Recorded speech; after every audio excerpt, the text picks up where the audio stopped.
조국 전 법무부 장관 사퇴 이후 여야는 검찰 개혁 법안 처리를 놓고 공방을 이어가고 있습니다. 네, 민주당은 검찰 개혁의 핵심은 공수처라고 강조한 반면 야당은 공수처 설치는 절대 불가라며 반대 입장을 분명히 했습니다. 국회 연결하겠습니다. 한지희 기자.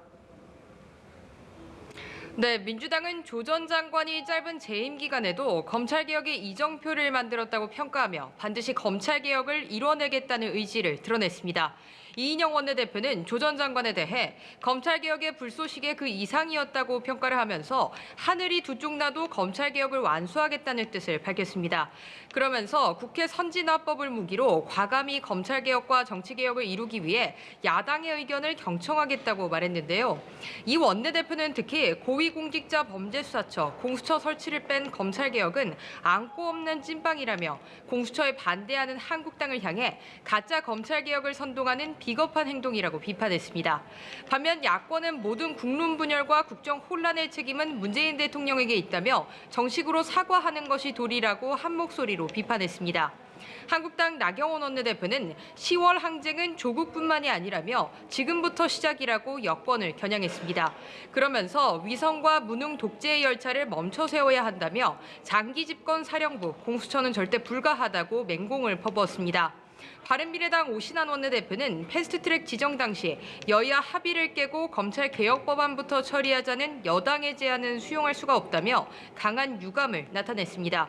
여야 교섭단체 3당은 내일 패스트트랙으로 지정된 공수처 설치법을 포함한 사법개혁 법안 처리 시기와 법안 내용 등을 두고 협상에 돌입할 계획입니다.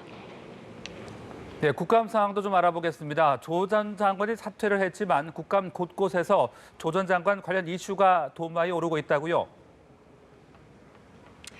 네, 그렇습니다. 최대 쟁점 상임위는 법무부를 대상으로 한 법제사법위원회 국감이었습니다. 이 자리에는 사퇴한 조 전 장관 대신 김오수 차관이 나와서 답변을 이어갔는데요. 검찰개혁의 구체적인 방향을 두고 여야 의원들의 공방이 이어졌습니다. 민주당은 공수처가 검찰개혁의 핵심이라고 주장을 했고 야권은 졸속개혁안이라고 비판하며 공수처는 검찰 장악을 통한 장기 집권 시나리오라고 맞섰습니다. 이에 김 차관은 검찰 권력 분산을 위해 수사권과 기소권을 분리해 견제기구로서 공수처를 두는 것이 필요하다고 생각한다고 말했습니다. 국회 정무위원회와 교육위원회 국정감사 주인공도 조 전 장관이었습니다. 정무위 국감에서는 조 전 장관 가족이 운영해온 웅동학원의 채권 회수 문제가 도마에 올랐는데요. 문창용 캠코 사장은 웅동학원 채권 규모가 128억 원이라면서 학교 기본 재산은 처분 제한이 있지만 가능한 범위에서 회수하겠다고 말했습니다. 부산대와 부산대 병원에 관한 교육위 국감에서는 조 전 장관의 딸이 받은 장학금과 표창장에 대한 야당의 집중 공세가 이어졌는데요.